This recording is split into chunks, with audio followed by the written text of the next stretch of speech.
सबसे पहले तो आप लोगों को पुनः एक बार अभिनंदन करता हूं कि मेरे शॉर्ट नोटिस पे आप आए और हमारी बातों को जनता तक पहुंचाने का आप लोग जो प्रयास कर रहे हैं इसके लिए धन्यवाद।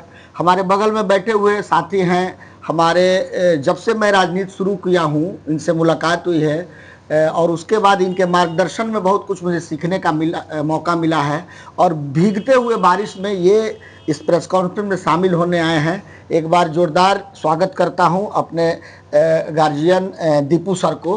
ये सलाड़ी से बिलोंग करते हैं, जो पिपलावा के पास करंजा पंचायत से ये आते हैं। तो इनसे भी आप लोग प्रश्न पूछिएगा।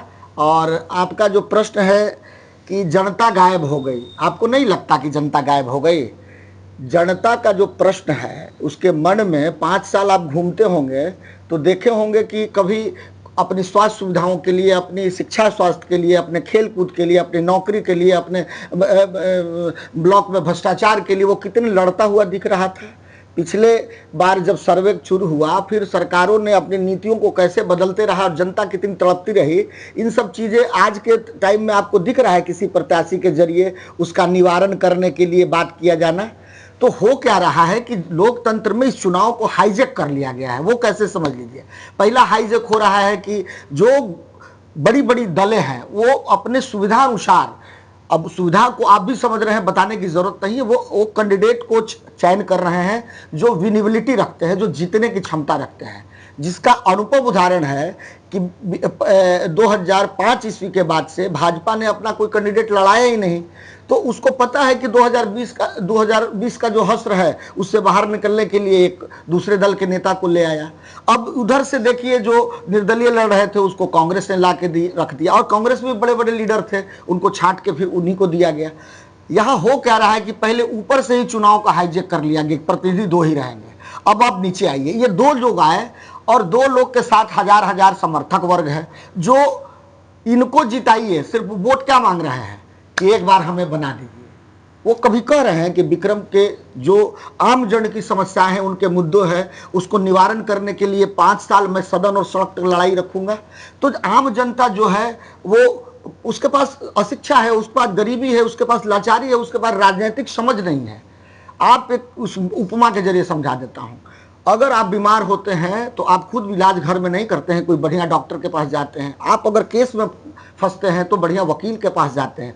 उसी तरह से पॉलिटिकल मैनेजर की जरूरत है विक्रम को भी, एक समझने वाला, जो पॉलिटिक्स में हो रहा है, जो आम जनता को नहीं समझ में आ रहा है, उसको समझाने के लिए, बताने के लिए पॉलिटिकल व्यवस्था में विपक्ष की भूमिका रखी गई थी।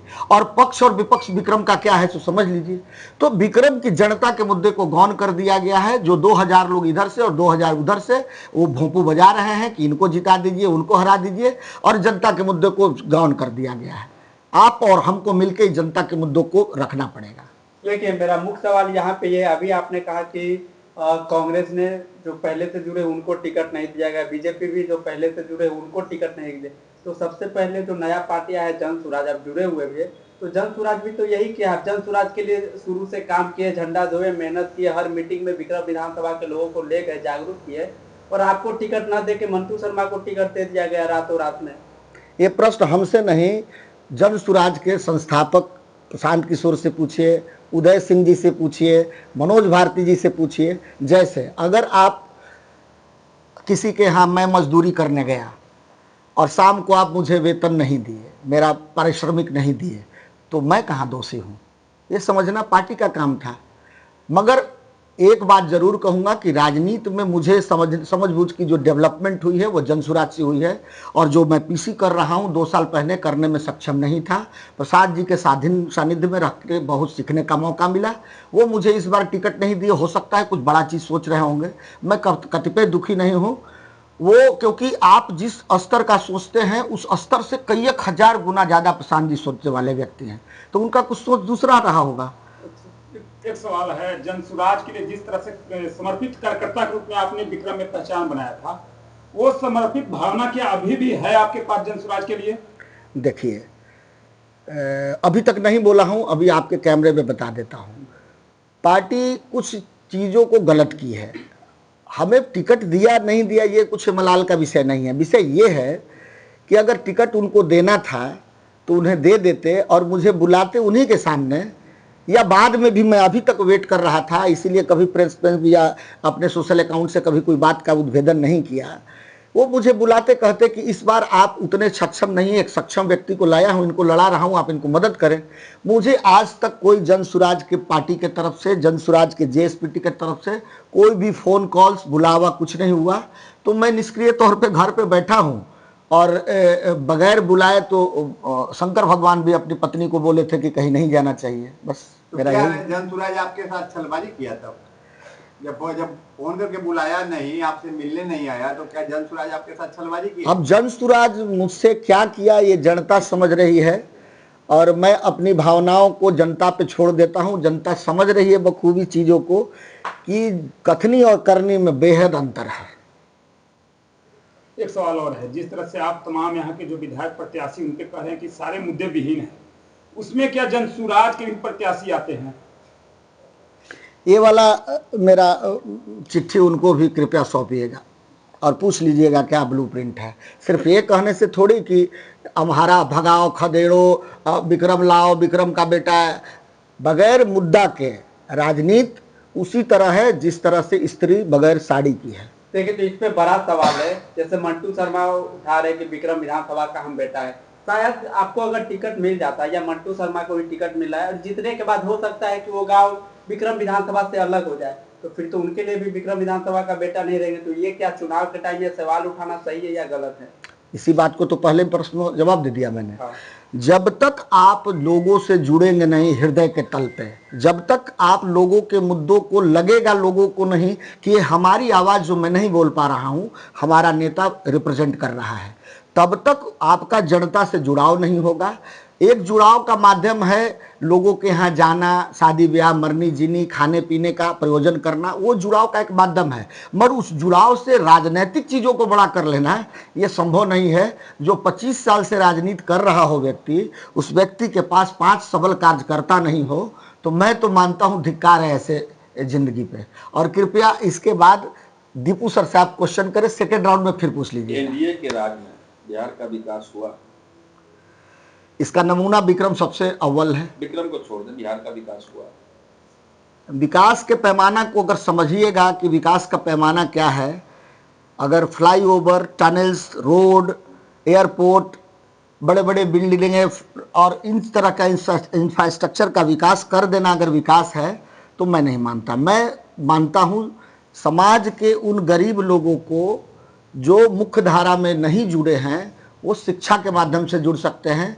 उसके लिए सरकारों ने कोई व्यवस्था नहीं की, वैसी व्यवस्था खड़ा की जो स्कूलों में हम लोगों ने जो 45-46 साल की उम्र के हैं हम लोगों के बीच में जो वो कहेंगे कि वो अपने 2005 से 25 सिर्फ और सिर्फ भ्रष्टाचार में अत्यधिक वृद्धि हुआ।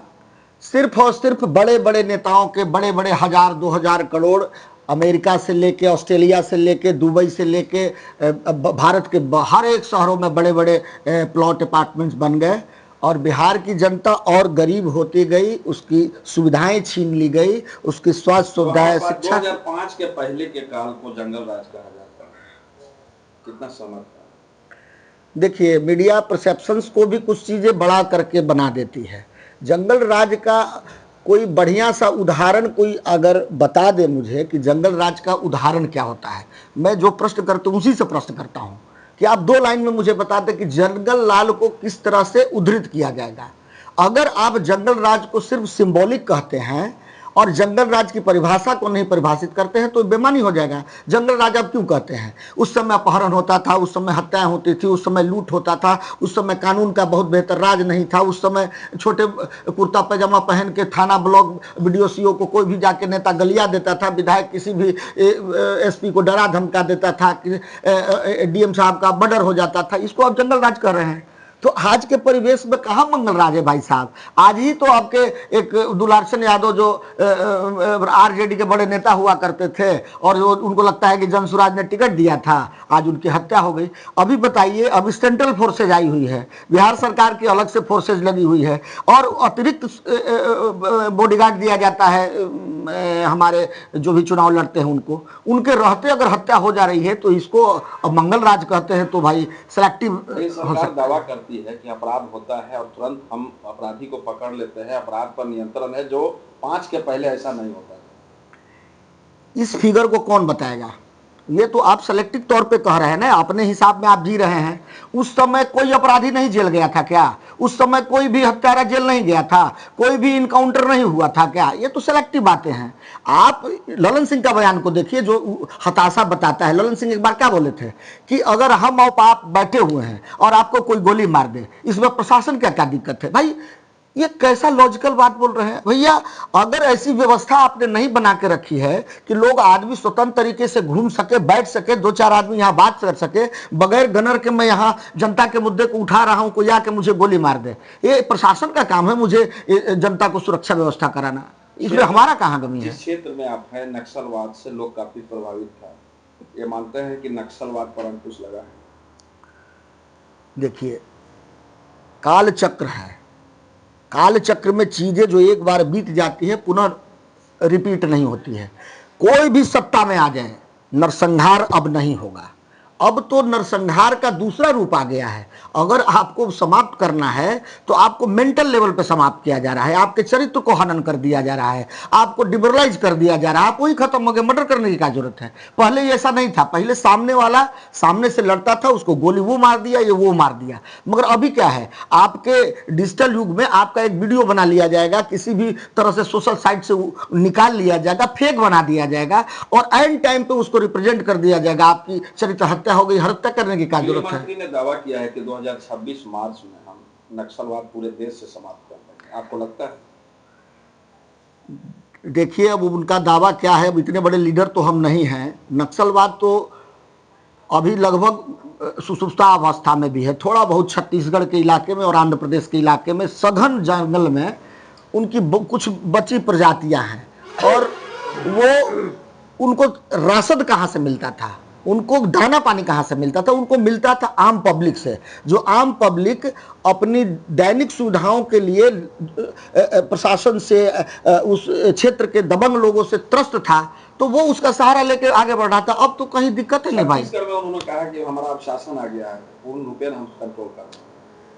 भाई जहां जहां उनका शासन आता है, एक और बता देता हूं, उसके पहले दंगे होते रहते हैं, वो आते हैं, दंगे खत्म हो जाते हैं। अब दंगे और नक्सलवाद में क्या संबंध है उनके शासन में नहीं रहने पे और शासन में आ जाने के बाद खत्म करने के दावे का? इसका आकलन हमसे बेहतर आप लोग कर सकते हैं। अच्छा, एक बात बताइए, आज बहुत चर्चा में रहेगा, राहुल गांधी को बीजेपी ने कहा कि आम बिहारियों का, यूपी वासियों का छठ पर्व पर जो कमेंट किया, उन्होंने जो है अपमानित करने का कार्य। कौन कमेंट किया? छठ पूजा को धूम पूरे पूरे कौन किया? ये बहुत बात बोला। पूरे भाजपा के नेता जो भी है, मोदी जी, प्रधानमंत्री जी, अमित शाह जी, सभी के सभी यह बात कह रहे हैं कि राहुल गांधी ने एक बार मां को गाली देकर अपमानित किया बिहार को, इस बार छठ माता को जो है सो उन्होंने अपमानित किया है। यह क्या आपको लगता है? मैं तो पहले बता दूं कि मैं राहुल गांधी का वो बाइट नहीं सुना हूं कि किस प्रसंग में और किस परिस्थितियों में कहा है। कोई भी प्रसंग को पूरा सुन के अगर कहा जाए तो हमको नहीं लगता कि राहुल गांधी ऐसा व्यक्ति ऐसा बोल सकते हैं। मैं आपको बताता हूं, राहुल गांधी ने बयान दिया है कि वहां छठ मन रहा था दिल्ली में, वहां जमुना का पानी गंदा था, मोदी जी के लिए वहां अलग से तालाब खुदाया गया, पीने के पानी के लिए लोग तरस रहे हैं, लेकिन उनको मोटे पाइप से पानी मुहैया कराया गया, स्वच्छ जल में वो स्नान किए और आम लोग जो थे उसी गंदे पानी में छठ व्रत का जो है सो उनको जो अर्घ दिए। यह मामला यही था कि दो तरह का हिंदुस्तान है, एक गरीबों का हिंदुस्तान है और एक उन अमीरों का जो अडानी अंबानी वगैरह वगैरह। राहुल गांधी का बयान है। इसमें आप ही के वक्तव्य से तो छठ पूजा का कहीं तो अपमान हुआ नहीं। अरे भाई, वो प्रधानमंत्री गए ही नहीं, क्योंकि वीडियो एक दिन पहले वहां का वो आपका जो एक नेता था वो पर्दा उठा के दिखा दिया लोगों को। प्रधानमंत्री तो गए ही नहीं।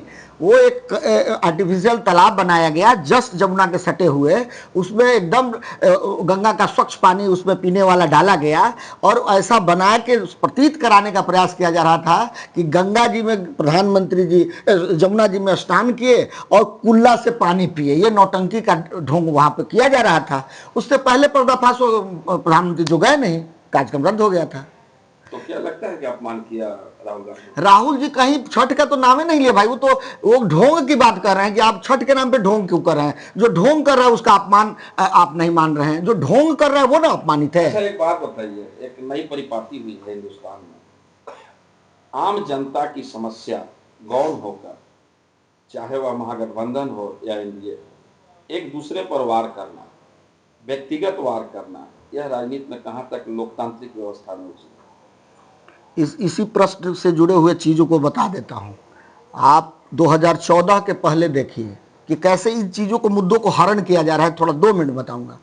2014 के पहले 90 दिन का क्लैपिंग रहता था चुनाव आयोग के आचार संहिता का।